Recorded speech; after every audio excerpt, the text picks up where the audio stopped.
we need to talk. We need to talk right now about what I do not about what I just finished reading. I have been on my book talk I'm in my book era is what I mean to say. I'm in my book era. I finished Fourth Wing a couple weeks ago. Literally probably about an hour ago I finished Iron Flame. We have to talk about what I just went through. This video is going to be full of tons of spoilers and tons of theories.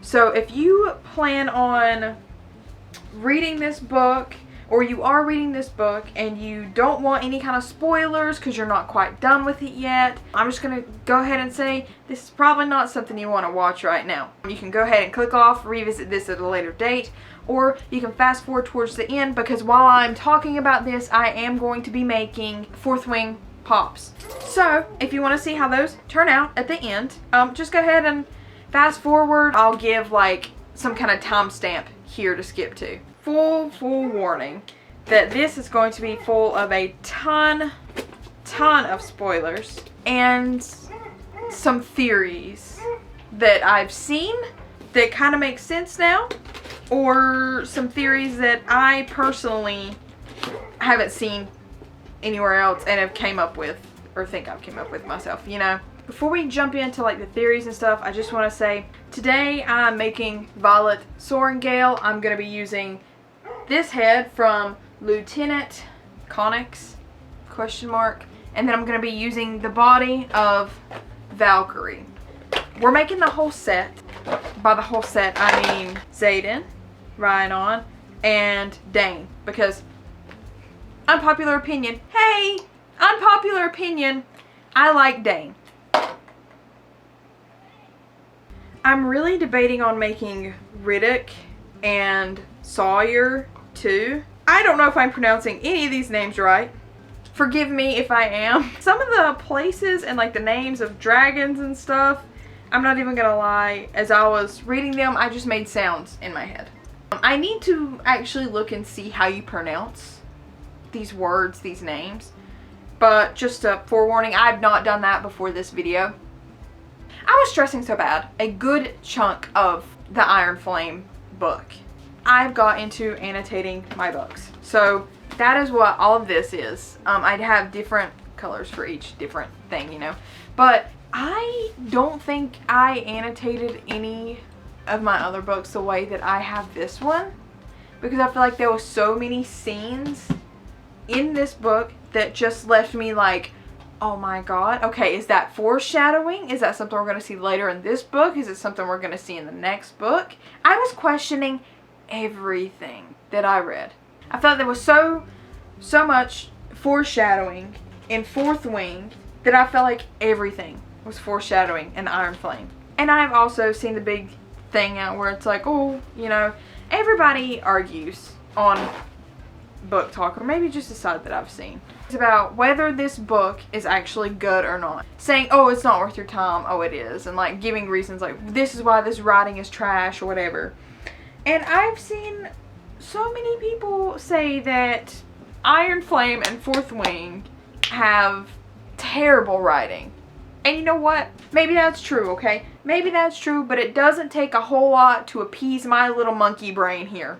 You best bet that I like devoured those books. From the get-go, I did not like Dane at all. I couldn't stand him. I felt like he was very whiny.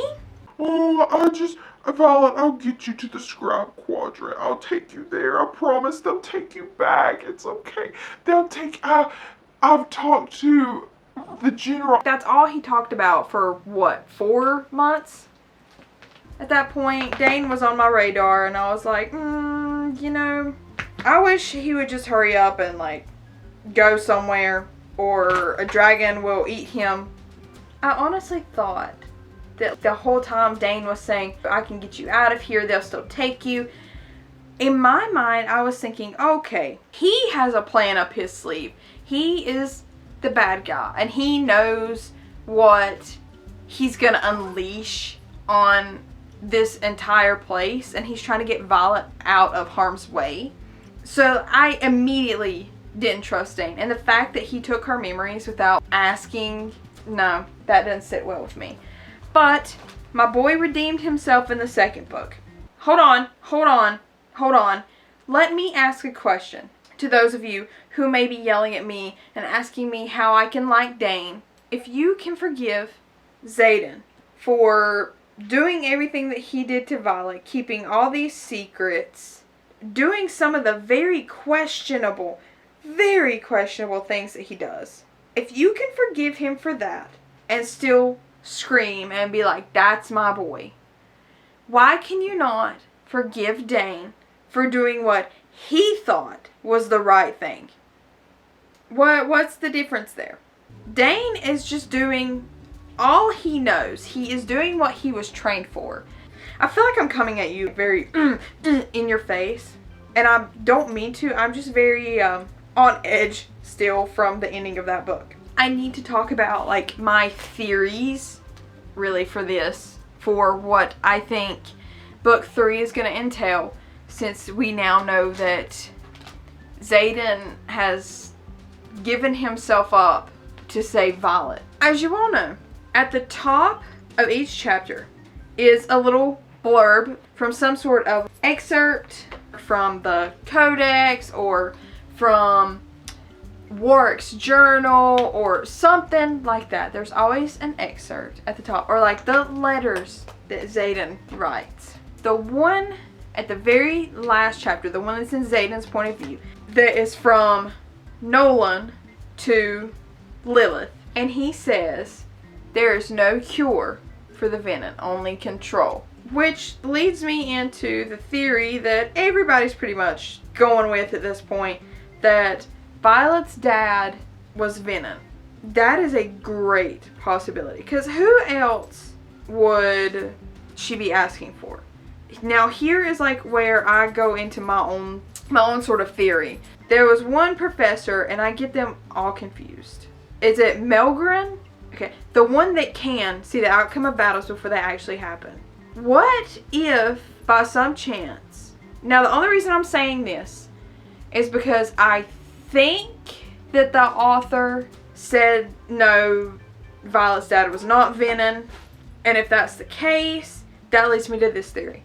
What if Violet's mom somehow found out from the one that can see into the future, can see the outcome of battles, somehow he was able to see a future battle between Violet and possibly Xaden? Question mark? Or just a battle with Violet in general against the Venom. And at some point she is faced with the choice where she has to turn Venom. And she does. And Violet's mom was going ahead and seeing if there was a cure so that she can save Violet when Violet turns Venom. Because in like the vision or whatever, Melgren sees that she turns Venom. At this point, I feel like anything is really possible. Also, what if Violet's dad was Venom and her mom was looking for the cure and it didn't work out? And did we ever learn how her dad died? Am I dumb? If she has to end up killing Xaden herself, I will throw the book out the window. Okay? Same thing for if I regret saying that I like Dane because he can change. I think one of the parts that really got me was when Violet's mom ends up sacrificing herself. I was not prepared whatsoever for that. I didn't like Violet's mom at all. But that one part right there just sort of sealed the deal. And I fully respect her now. I feel like there's so many things that I want to say. I'm drawing a blank because all I can think about currently at this moment is Sigale reaching through to Xaden whenever he was faced with the choice of you turn or we go after Violet.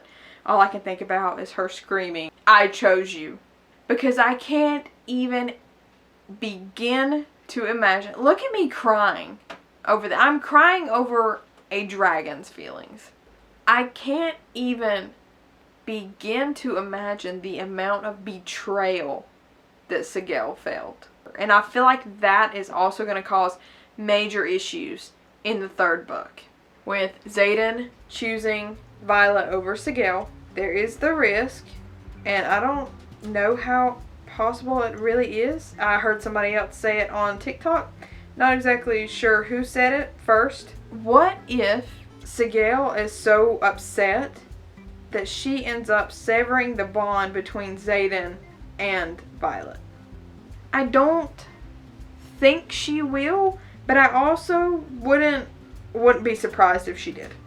I love Taran so much. I love that grumpy old little grandpa. He is one of my favorites, but I have to say, I think that Andarna is probably my favorite out of the two. The fact that she said she waited 600 years for Violet, it's gonna make me cry. Me and one of my friends have been reading this book at the same time, but she is still in like the 40s. I finished the book and I've been like screaming and begging her to hurry and finish it. And the amount of times that she has told me she's going to DNF it just because of the way I'm reacting is not even funny. But I love that book so much, and I am impatiently, very, very impatiently waiting for the third one. Also, freaking Jack Barlow. I called that. As soon as he came back and he was acting different, I was like, no, that's not Jack. There's something wrong. And I was thinking, I was like, what if he's Venom? What if that's why he's acting weird? It's because he's trying to get Violet to trust him so he can be like, oh yeah, come with me, and then turn her Venom. And as soon as they were like, he's Venom, I said, I called that. There was quite a few instances when I felt like that, or I would slam the book shut and pace the room for a few minutes. I am not joking in the slightest when I say that these stories affect me so personally. And it's like, in my mind, I think I'm actually Violet. You know, I am Violet. My petite little frame, you know. Oh, like, I'm so fragile. I could break it any second. In my mind, I am Violet. And I feel like I have to make a decision between Xaden and Dane. Oh, don't get me started on finding out Xaden's second signet. Literally, when she was like, what's your second signet? And he just paused. And I was like, okay, well, we know this has to be one that's not good for him to have.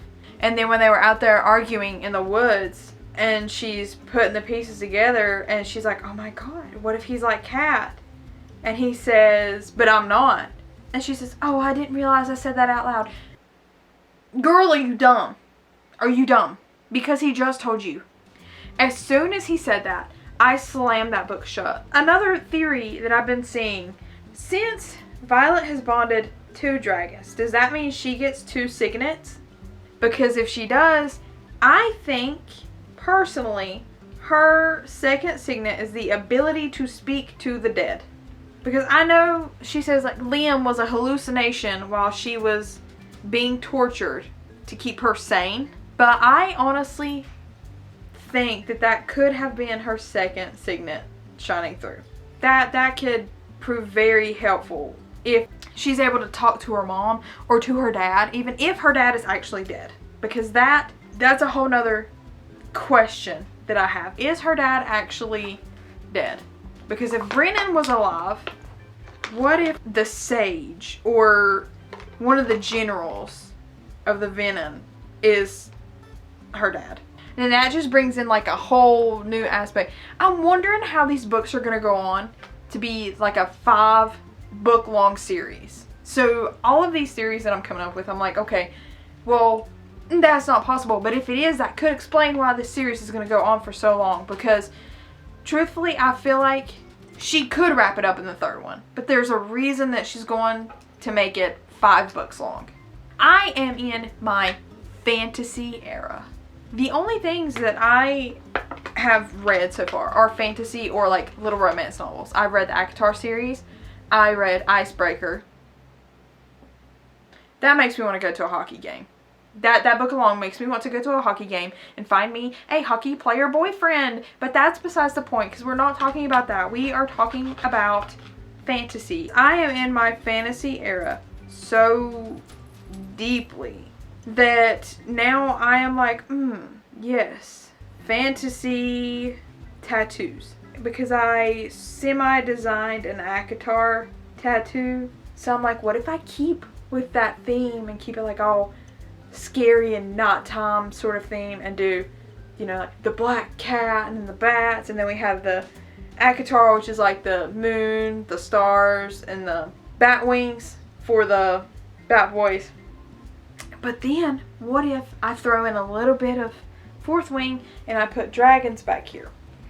But then I think, you're getting a little ahead of yourself there, babe. But that's where I'm at right now. I've been crafting all day, painting all day. Still covered. You can't see it.